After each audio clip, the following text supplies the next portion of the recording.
grand roi se décida de planter différentes plantes et différents arbres non loin de son château. Il en fit un grand jardin magnifique, sublime. Tout le jour, il se rendait se promener. Pour lui, c'était la joie, la détente, mais surtout la fierté. Un jour, ce grand roi fit un long voyage loin de son château, loin de son jardin.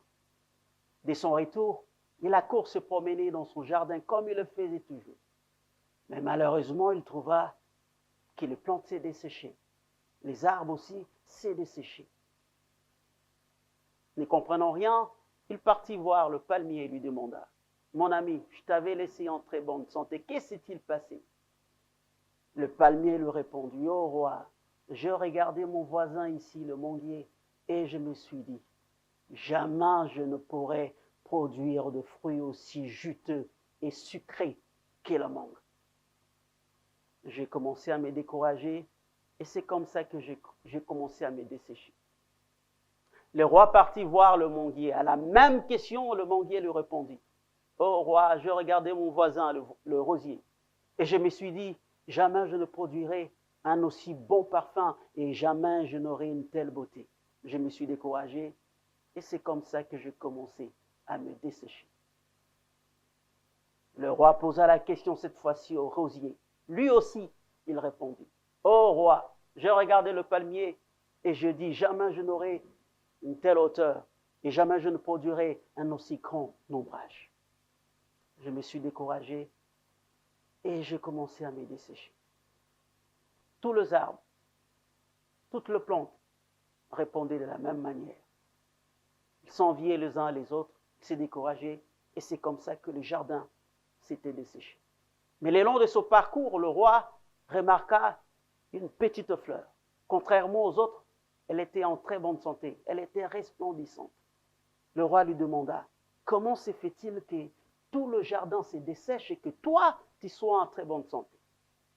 Alors la petite fleur répondit au roi, ô roi, c'est vrai que dans un premier temps, j'avais envié le manguier et ce fruit.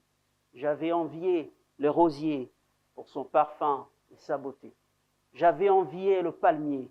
Et c'est vrai que j'avais même commencé à me dessécher. Mais après, je me suis dit, si le roi, grand et riche qu'il est, voulait planter autre chose à ma place, il le ferait. Mais s'il m'a planté moi, c'est parce qu'il m'a accepté tel que je suis. Alors, j'ai pris la décision d'arrêter d'envier les autres. J'avais pris la décision d'arrêter de me décourager. Et c'est comme ça que j'ai repris vie et que tu m'as trouvé resplendissante. Tout le jardin, écoutant les discours de la petite fleur, lui donna raison.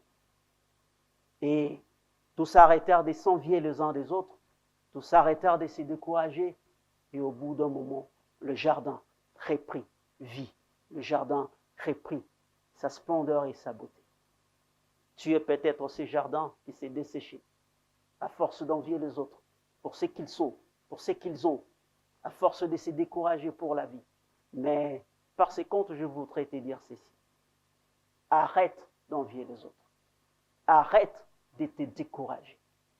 Et aussi vrai que 2 et 2 font 4, en peu de temps, tu verras combien tu vas reprendre vie et combien tu seras encore resplendissant. Cette histoire est terminée.